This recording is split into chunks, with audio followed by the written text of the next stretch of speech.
Mas o ponto de vista não é fatalista.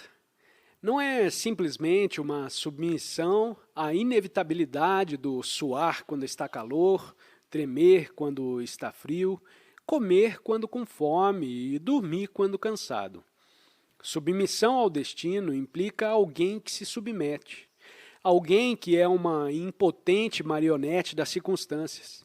E para o Zen, não há tal pessoa.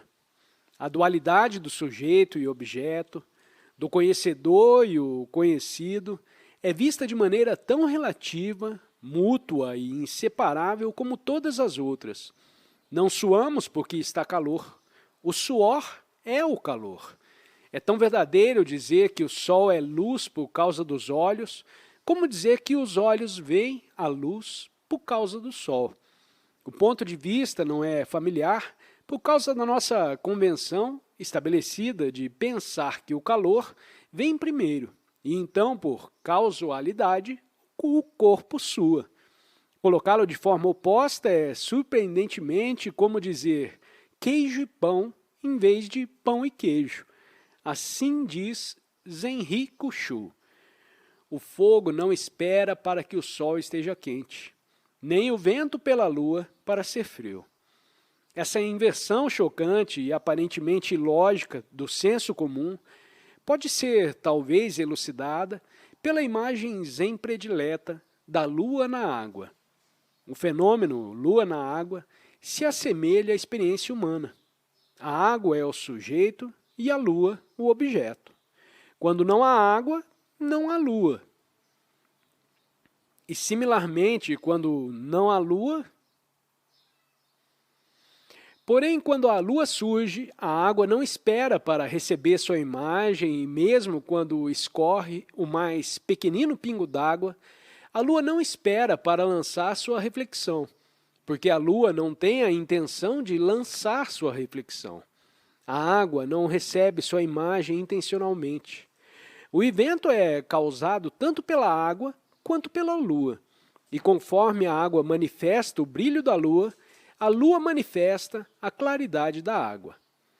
Outro poema no Zenrin Kushu diz: as árvores mostram a forma corpórea do vento, as ondas dão energia vital à lua.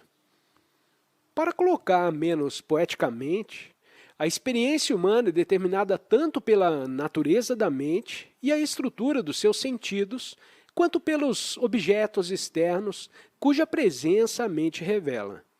Os homens se sentem vítimas ou marionetes de suas experiências porque eles se separam de suas mentes, pensando que a natureza da mente-corpo é algo involuntariamente lançado sobre eles. Pensam que não pediram para nascer, não pediram para serem providos de um organismo sensível, a ser frustrado pela alternância de prazer e dor. Mas o Zen nos indaga: quem é que tem essa mente e quem era aquele que não pediu para nascer antes do pai e a mãe nos conceber? Por isso parece que toda a noção de isolamento subjetivo, de ser aquele a quem foi dado uma mente e a quem a experiência acontece, é uma delusão de semântica ruim. A sugestão hipnótica de um pensamento errôneo repetido, pois não há um eu mesmo à parte da mente-corpo, que dá estrutura à minha experiência.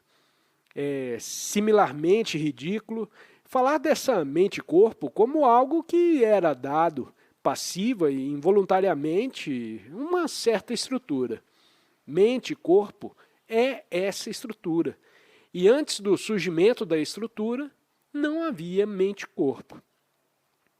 Nosso problema é que o poder dos pensamentos nos capacita a construir símbolos das coisas separadas, das coisas elas próprias.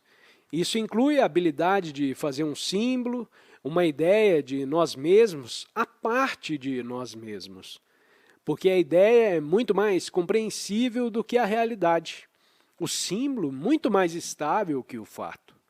Aprendemos a nos identificar com nossa ideia de nós mesmos. Daí o sentimento subjetivo de um sujeito que tem uma mente, de um sujeito privadamente isolado, cujas experiências involuntariamente ocorrem. Com sua ênfase característica no concreto, o Zen indica que nosso precioso sujeito é apenas uma ideia, útil e suficientemente legítima se exatamente representada, mas desastrosa se identificada com nossa natureza real. A estranheza não natural de um certo tipo de autoconsciência surge quando estamos conscientes do conflito ou contraste entre a ideia de nós mesmos, por um lado, e o sentimento imediato e concreto de nós mesmos, do outro. Quando não estamos mais identificados com a ideia de nós mesmos, todo o relacionamento entre sujeito e objeto, conhecedor e conhecido, passa por uma mudança brusca e revolucionária. Ele se torna um relacionamento real, uma mutualidade na qual o sujeito cria o objeto, assim como o objeto cria o sujeito. O conhecedor não se sente mais independente do conhecido. O experienciador não se sente mais a parte da experiência. Consequentemente, toda noção de extrair da vida, de buscar algo a partir da experiência, torna-se absurda. Dizendo de outra maneira, torna-se vividamente claro que, em fato concreto, não tem um outro sujeito, além da totalidade das coisas às quais estou consciente. Essa é a doutrina Huaiyang, da rede de joias de Shishi-Wu-Ai, na qual cada joia contém a reflexão de todas as outras.